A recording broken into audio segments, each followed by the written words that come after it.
All right, let's get right into it. We hear all the time about building a more sustainable world. But today, we're going to tackle the, well, trillion-dollar question. How do we actually pay for it? Let's dive into the massive challenge and the even bigger opportunity of financing the circular economy. You know, for pretty much the last century and a half, we've been living right here, in the linear economy. We take resources out of the ground, we make stuff, and then, pretty quickly, we just throw it away. Simple, right? But also incredibly wasteful. The future, though, it's got to look a lot more like this, a circular model, one where we use, reuse, and then remake. It's all about designing waste out of the picture from day one. But before we can even talk about funding the solution, we have to really grasp the sheer scale of the problem we're up against. Let's take a hard look at the real cost of this take-make-waste model we're all living in. Okay, take a look at this number. Just let it sink in for a second. Every single year, our global economy extracts and uses 92 billion tons of raw materials. We're talking minerals, metals, fossil fuels, you name it. And what's truly staggering? The vast majority of all that material, all that value we pulled from the earth, just ends up as waste. And this way of thinking, it has some huge consequences. It's not just about trash cans being full.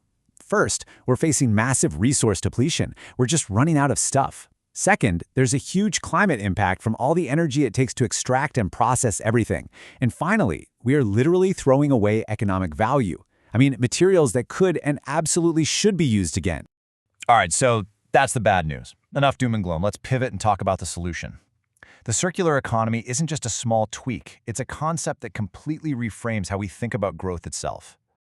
So what is it really? At its heart, the circular economy is a system that tries to work with nature, not against it. The goal here isn't just to be less bad. The goal is to be actively regenerative, to actually restore our natural systems while creating new economic value at the same time. And this is maybe the most important takeaway of all. We have to stop thinking about this as a cost or some kind of sacrifice. Experts are now projecting that this shift represents one of the biggest economic opportunities of our generation. It has the potential to unlock trillions of dollars in value through new business models, crazy innovation, and just being smarter with our resources.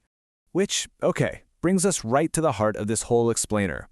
If this opportunity is so massive, why isn't a tidal wave of cash just flooding into all these circular businesses? Well, it's because we have what's called a critical funding gap.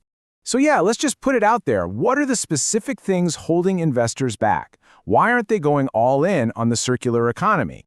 Well, the challenge really boils down to three main hurdles. On the left, you've got the barriers. First, investors see these new, unproven business models, and they think high risk. Second, a lot of these circular projects start small, maybe too small for the big institutional money to even notice. And third, the payback can sometimes take longer, which just doesn't line up with traditional investment cycles. But here's the cool part. For every one of these problems, a financial tool is emerging to solve it. To fight that perceived risk, we have things like green bonds. To get over the lack of scale, there's venture capital. And to fix those timeline issues, we have something called blended finance. Okay, so let's zoom in on these tools, right? This is the how part of the story, the specific financial mechanisms that are starting to unlock the capital we need to build this new economy. Now, one of the most powerful tools in the entire toolbox is this thing called blended finance. I know, it sounds a little complex, but the idea behind it is actually pretty simple and elegant. It's all about using one type of money to attract a whole lot of another type of money. The best way to think about it is like you're mixing a cocktail. You start with a base of public or philanthropic money. That's your capital that can handle a bit more risk. This first investment proves the concept works, and it absorbs some of that early-stage risk. And that makes the whole project way more attractive to private investors. They see it's working, so they come in and pour in the serious capital needed to really scale the whole thing up. Okay, so we've got the tools to start bridging that funding gap. So the next logical question is, where's the money go? Where are the most exciting opportunities for this kind of circular investment to make the biggest impact? So if you look at where the biggest opportunities are, it's pretty clear. The built environment, how we build and run our cities, takes the biggest slice of the pie at 40%.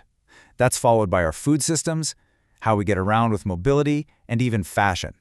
These are the fundamental systems of our everyday lives, and they're all totally ripe for a circular makeover. And look, this isn't just some niche idea anymore. You're hearing this kind of sentiment from leaders all across the business world. The shift to a circular economy, it's not a fringe concept. It's now being seen as the very heart of future innovation and economic growth. So let's bring it all together.